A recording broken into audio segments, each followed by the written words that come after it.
Miarabantsika rehetra amin'ny anaran'ny tompo ilaina tapahina ve no ozona izay indray no fanontaniana iazantsika avaliana amin'ny ity video manaraka ity. Raha vao mijery ny soratra masina tsika riavana ka mieritreritra hoe ozona dia fahoriana sy loza avy hatrany no tsy maintsy ao an-tsaina. Mety ho anankitelo no hevian'izy io. Ny anankiray mety avy amin'Andriamanitra, ny anankiray mety avy amin'olona, ny anankiray mety avy amina zavatra. Ho raisina tsiraray avy ireo amin'ity video ity ahafahantsika mamaly hoe tokony ho tapahana ve ilay izy sa tsy. Voalohany dia ilay ozona avy amin'Andriamanitra. Izy io zany dia tsy inona fa ilay loza sy ilay fahoriana vokatry ny fahotana izay nataontsika. I Adama sy Eva dia niara-ny ozona. Kaina sy Kaina dia niara-ny ozona. Tantarany be dia be anaty soratra masina mitantarany amin'ny hoe rehefa mandika ny tenin'Andriamanitra ny olona dia hiara-ny loza sy ny fahoriana samihafa. Ary ny Deutéronome 7:20 dia miresaka be dia be ny amin'ny ozona io. Fa eo amin'ny 9:20 dia milaza mihitsy izy manao hoe hampandehan'i Jehovah aminao ny ozona, zany hoe avy amin'Andriamanitra mihitsy ilay ozona. Ary mahazava-doza ny ity ozona izay vokatry ny fahotana avy amin'Andriamanitra ity dia izao mivaly io amin'ny zanaka zafiafy hatramin'ny zafin-doalika araka ny Exodus 20:5. Zavatra tokony ho tadidintsika zany dia izao sarisary izao hoe raha ity ilay fahotana miditra ao amin'ny olona dia misy ozona zany mipetraka eo ambonin'ilay olona vokatry izay fahotana izay. Iny zany ilay fahoriana, iny zany ilay loza, iny zany ilay fanamelohana izay miatra aminy. Dia ny mahafinaritra riavana dia izao rehefa mijery ny famonjen'i Jesosy teo ambony hazo fijaliantsika dia nanala ny fahotantsika izy, nitondra ny fahotantsika izy, ka rehefa niala ny fahotantsika dia niala nanaraka an'izay koa ilay ozona izay mipetraka teo ambonin'iny fahotantsika iny.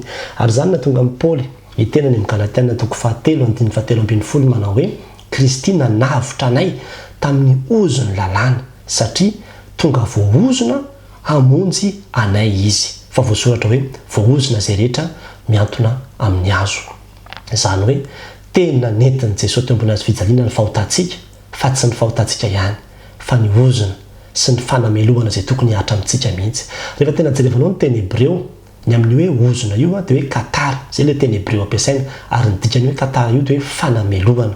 Izany hoe tena nipotika hatramin'ilay fanamelohana zany rehefa potika koa ny fahotana teo ambony hazo fijaliana.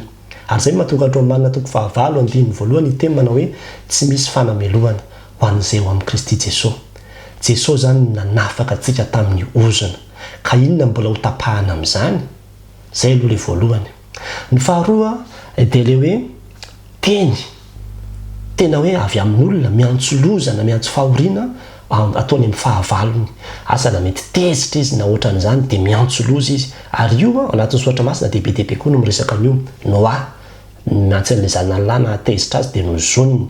Josoa nanozona hoe izy mbola manangana n'ity mandan'i Jeriko ity dia ho fatiny zanaka lamatoana izay manangana n'ity manda ity. Be dia be anisan'ny tantara tena mahafinaritra ny tantaran'ny Balama sy Balaka. Balaka dia mpanjakan'ny Moaba ary Balama dia mpaminany. Balaka natahotra ny zanak'Israely rehefa hiditra tao amin'ny tany Kanana ny zanak'Israely dia niantso an'i Balama izy manao hoe mba ho zono izy ireo. Fa zao nataon'i Jehovah tamin'ny Balama manao hoe aza mandeha miaraka aminy ianao na manozona izany firenena izany fa voata izy.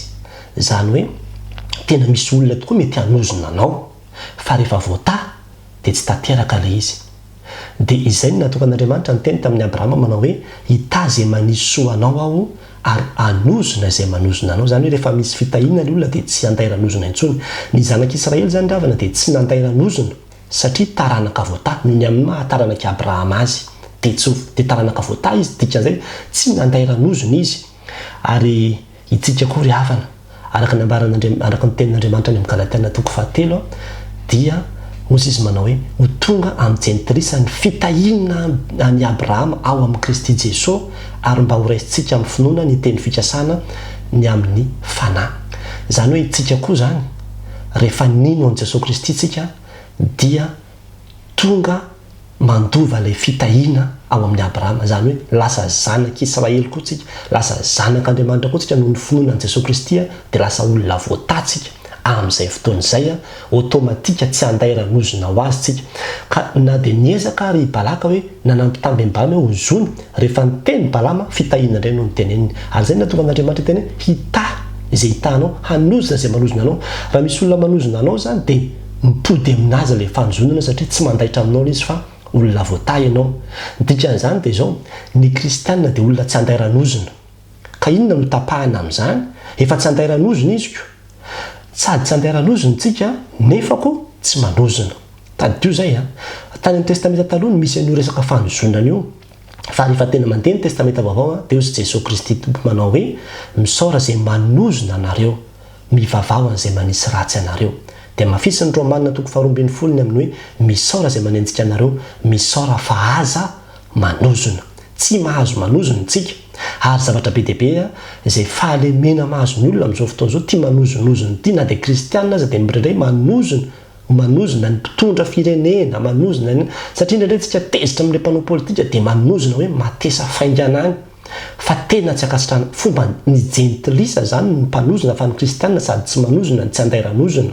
Fa mbarany tenin'Andriamanitra manao hoe aza miteny ratsy an'Andriamanitra ianao ary aza manozona ny mpanampaka ny firenenao, aza manozona ny mpanjaka na dia amin'ny eritreritrao aza. Toriteny 12:12 na dia any amin'ny eritreritrao any ary tsy akasitran'Andriamanitra tsika hanozona. Zay aloha zany zavatra apetraka koa zay. Fa sady tsy andairanozona tsika ny tsy manozona, tsy mila tapahana koa izy efa tsy mandaitra amintsika hatrany raha teo koa moa le izy zany raha amin'ny Kristy tsika. Fa raha tsy ao amin'ny Kristy kosa le olona dia tena andairan'le ozona izy. Tena andairan'le ozona izy. Ary zay no mahatonga anazy tsy maintsy miverina amin'ny hazo fijaliana indray izy dia amin'izay fotoana izay hoentin'ny tompony fahotany dia miala ho azy koa le ozona vokatra izay. Ny fahatelo dia le hoe avy amin'ny zavatra.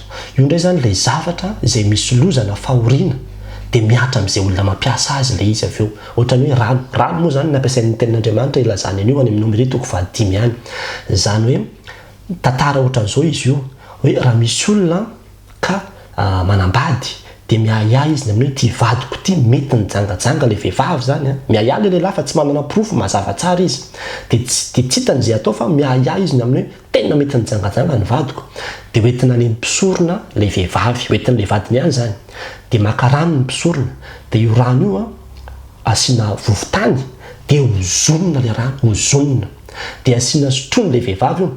Ka raha ohatra le vehivavy ka tena nijangajanga tokoa dia le ozona izay nitenenina tamin'io rano io zany tanteraka amin'ny daholo. Fa raha ohatra izy ka tsy nijangajanga dia le rano izay nisotrony na dia nisy ozona aza dia mitondra fitahiana ho azy. Araka ny ambaran'ny tenin'Andriamanitra hoe anananaka izy. Lasa misy fitahiana indray zany ho azony raha ohatra ka tsy nanao izy nefa nisotro an'iny rano misy ozona iny. Ary dia tena zany mihitsy ntsika kristianina. Mety izy tokoa ny zavatra samihafa izay misy ozona. Fa rehefa olo-marina ianao vao mainka mivadika fitahiana ho anao iny. Tsy mila tapahana akory. Zany avy dia teny amintsika fa tena misy tokoa ny hoe trano mety hoe misy ozona, mety misy ny tetezana, mety hoe misy ozona, mety misy ny rano izay misy ozona, mety misy ny zavatra izay misy ozona. Fa rehefa kristianina ianao no mampiasa an'iny, rehefa olo-marina ianao no hamarinina tao amin'ny Jesosy Kristy, mivadika fitahiana ho anao zany. Tsisy tokony hatahoranao mihitsy zany fa ny fitahianao dia mahery lavitra noho ny ozona. Ka zay mahatonga le tenin'Andriamanitra hoe na dia misotro rano ny tiana zany misotro, na dia misy zavatra mahafaty azy na dia misotro mafy, tsy hampaninina azy zany.